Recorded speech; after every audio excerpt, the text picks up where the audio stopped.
मेरे प्यारे साथियों, सबको प्यार भरा नमस्कार स्वीकार हो।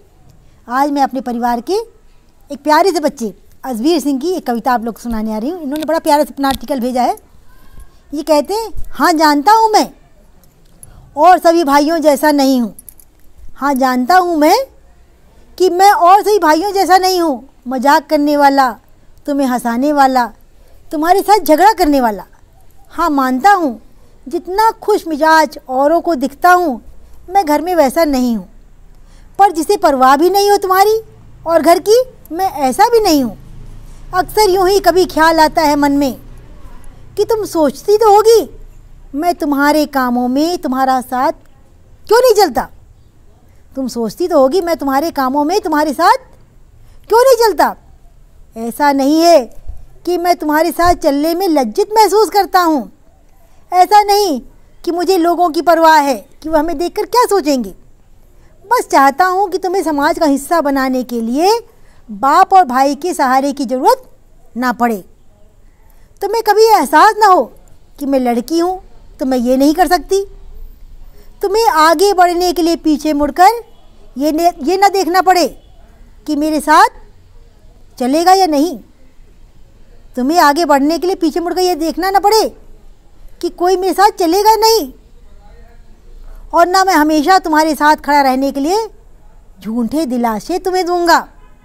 बस चाहता हूँ तुम खुद पर निर्भर रहो, समाज के बंधनों से मुक्त। एक ऐसी आज़ादी जिसमें कोई और ये तय न करे कि तुम्हें क्या करना है, तुम्हें कैसे रहना है, कहाँ जाना है, किसके साथ बोलना है या नहीं, वगैरह वगैरह। बस चाहता हूँ तुम अपने सभी रास्ते खुद की मर्जी से तय करो। तुम्हें मैं तुम्हारे बारे में बताता हूँ कि क्या हो तुम मेरी नज़रों में। मेरे लिए मेरी सबसे बड़ी प्रेरणा हो तुम। ये थोड़ा बहुत जो भी सीखा है, इस सीखने को मैं तुम्हारे बिना तवज्जो न देता। बेशक हमेशा तुमसे आगे रहने की दौड़ में ही, बेशक हमेशा तुमसे आगे रहने की दौड़ में ही क्यों ना सीखा है, पर इसका श्रेय भी मैं तुम्ही को देता हूँ। तुम्हें परिवार से लगाव है, हम सबसे प्रेम है। तुमने विकट परिस्थितियों में सीखा है डट कर खड़े रहना, मजबूत बनना। शायद मैं तुम्हारी इतना मजबूत कभी ना बन पाऊँ। तुम्हें आता है खुद को वक्त के साथ ढालना।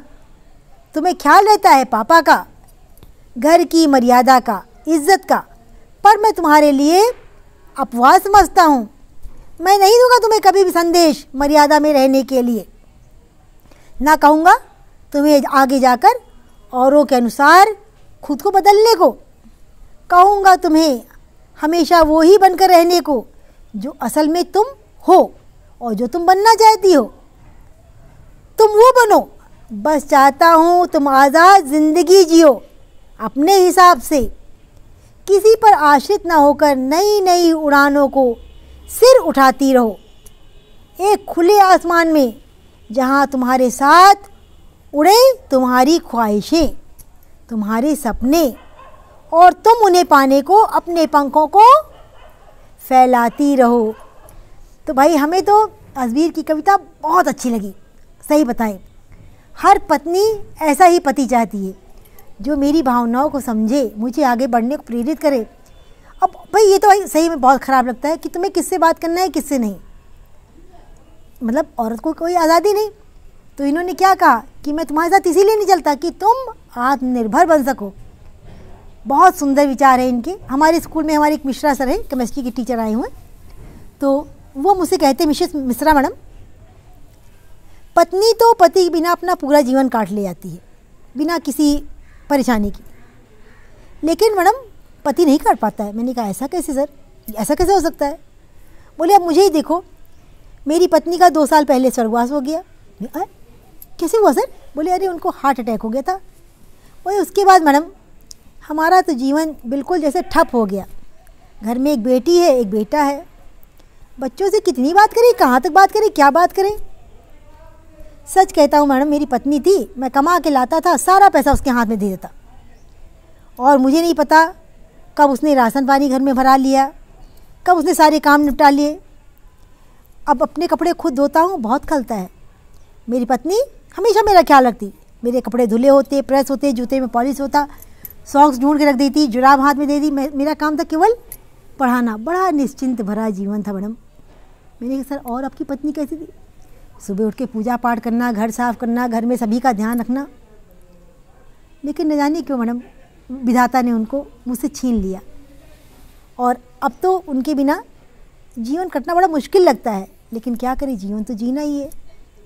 तो जब वो इस तरह की बातें करते हैं मुझे बड़ा अच्छा लगता है। आज वही प्यार मैंने असबीर की कविता में देखा अपनी पत्नी पूनम के लिए। बहुत अच्छा लगा पढ़ करके। अच्छा, आप लोग को असबीर सिंह की ये कविता कैसी लगी? वैसे असबीर सिंह भी टीचर हैं, अध्यापक हैं। अध्यापक बड़ा मज़ा हुआ होता है, बड़ा सुलझा हुआ इंसान होता है।